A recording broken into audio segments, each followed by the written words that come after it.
What is good, guys and girls of YouTube? My name is Justin Omoe, and today I want to talk to you guys and girls about third-party plugins versus stock plugins. Doesn't matter which DAW you are using, it's stock plugins if it's plugins that came from the music program itself. For those who don't know what I'm talking about when I say stock plugins. So yeah, here I have the homie Dazo's song Apartments. I've played it in a video before in the beginning. Maybe y'all remember it. So let's see. Around the city, I'll be 23 like I'm Jordan.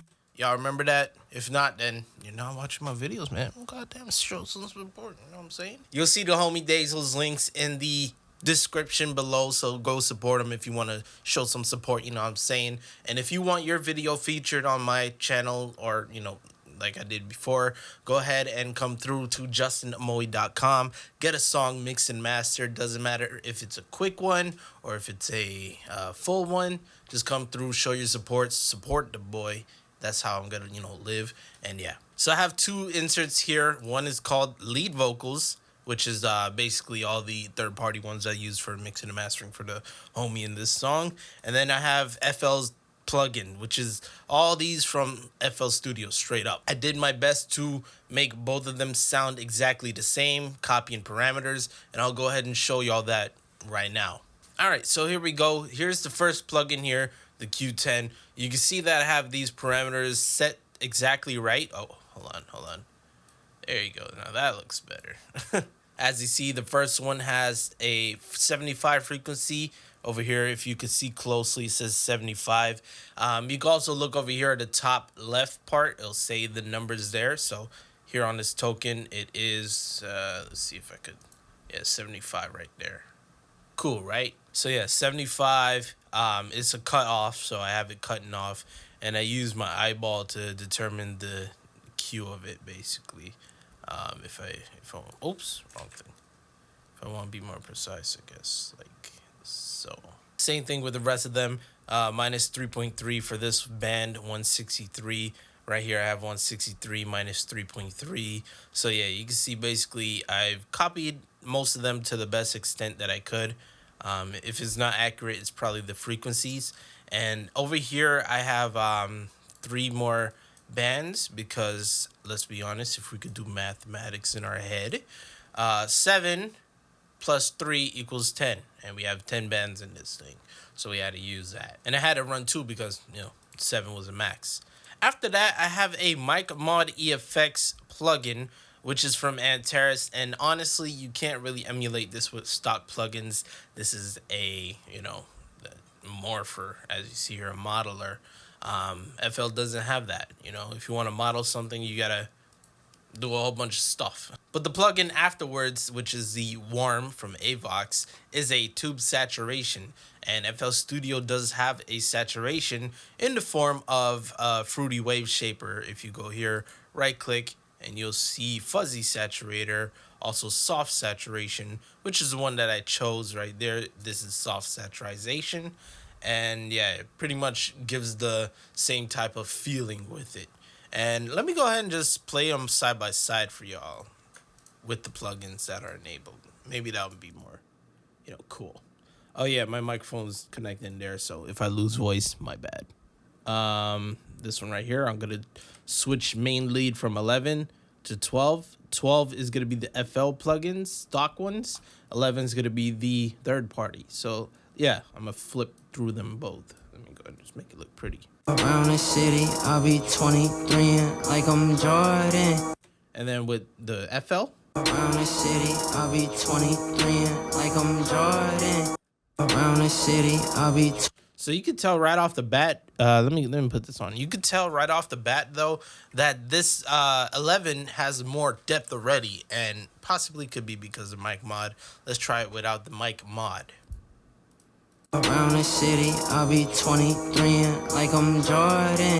Around the city, I'll be 23 like I'm Jordan. Yeah, you could tell definitely that the Mic Mod, or that this one with the third party plugins, is more tone, in depth, like thickened. Where the one in 12 sounds kind of weak. I'm not gonna lie, it sounds thin. That's probably the best way to explain it. It sounds thin. Let's go to the next one. I have this studio rack, which has 1, 2, 3, 4, 5 other plugins. I could have put them all there if I wanted to, but eh. Okay, Sibilance. This is a de-esser. I speak about this every single time. And for FL Studio, we got something like Maximus here, which has the preset for de-essing. So here you go, narrow or split. And I set this one to the narrow because it's more on the wide side here on my mode. And yeah, they're pretty much doing the same thing there, de-essing.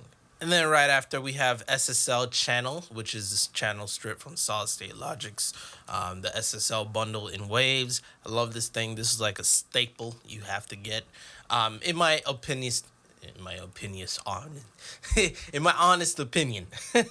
With this, it has basically a filter, which is a cutoff. It has the EQ side, which is this whole channel part here. Then it has the dynamics, which is compression. And we also have a gate that I'm not using or expander. So in that same sense, we have an EQ as well as a compressor to emulate both the EQ and the compressor side. And the same thing could be applied here. As you look here, we have 4.9 on the decibels of a boost for the high frequency, around 9.13, which is 9,130, around there.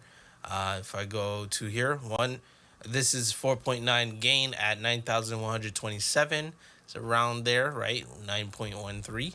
So there's that boost there. I don't have a bell shape selected, so I'm not doing a bell like you would see over here at the end. A bell would look something like, yeah, like more open, fat like that.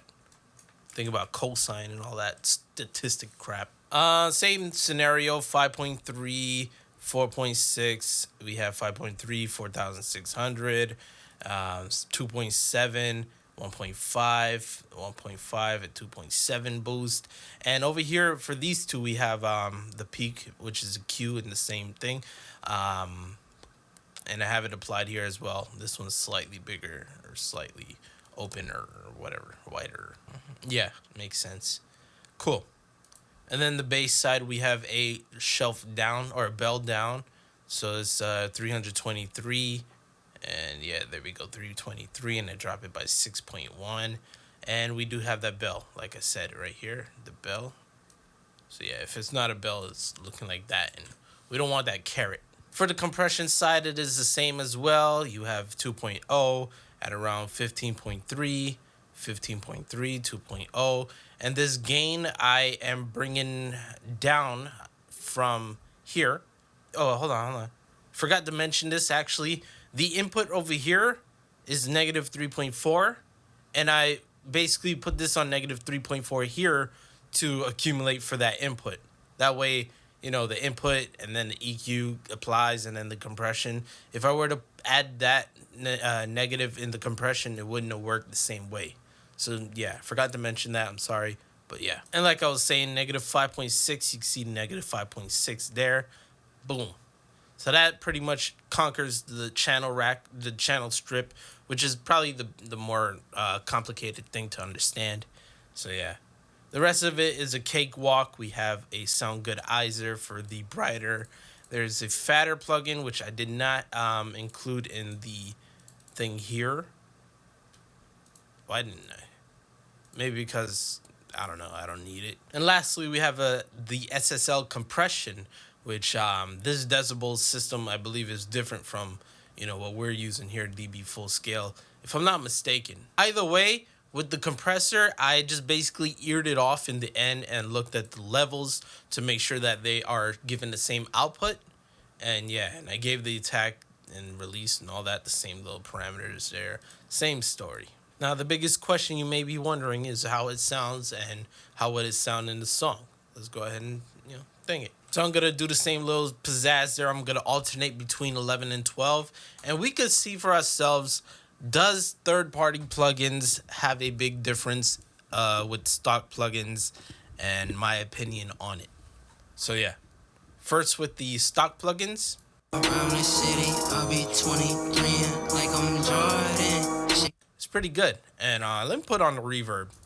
Around the city, I'll be 23 like I'm Jordan. She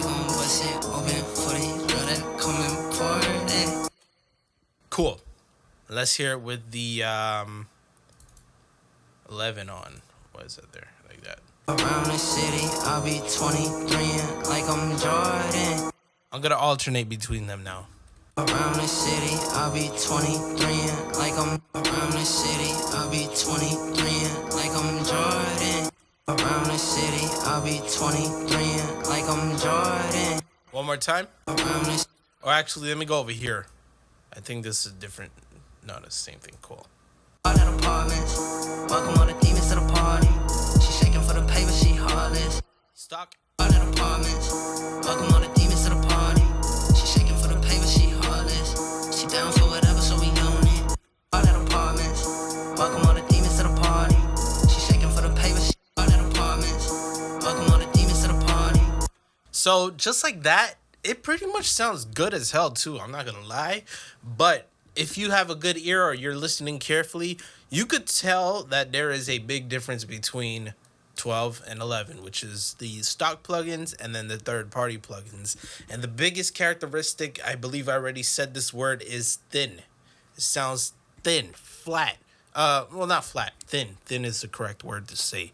It feels thin, where the third-party plugins, it just straight up sounds warm. I was gonna say thick, but and let me turn off the mic mod EFX and let's see a difference for that. All that apartments. Welcome all the demons to the party. She shaking for the paper, she heartless. Stock. All that apartments. Welcome all the demons to the party. All that apartments.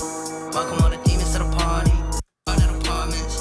Welcome all the demons. Yeah, you can still hear it's pretty thin compared to the third-party plugins. FL Studio did a phenomenal job with their plugins, and I know the homie that's working on it, he says that, you know, they're still developing or making things better over there on their side with the plugins and basically all the vocal stuff side, which I was pretty happy to hear. You know, we conversated about that.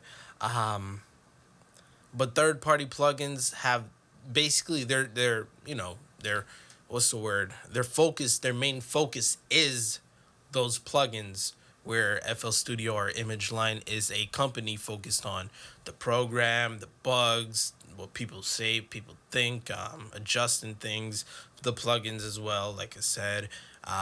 Basically, they have a lot more things they work with. So you can understand why people won't give you the best of the best quality, you know, even though this is still good. Just keep that in mind when you wonder to yourself at night, like, why the hell are stock plugins not as high quality compared to other plugins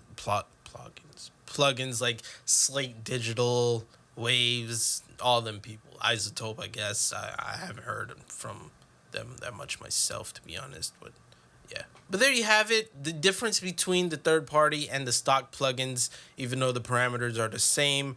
You let me know what you guys and girls think in the comment section below. And my big question to you guys and girls is, do you feel like you could get famous from using stock plugins? That's a good question. Let me know in the comment section below. The best one gets a thumbs up. I don't know, a heart. I don't know. What do y'all want from me? My name is Justin Omoe. By the way, JustinOmoe.com. Again, if you're interested in mixing and mastering, all the links are in the description below. Thank you for watching. Thank you for support. I am out. Peace. Have yourselves a damn good one.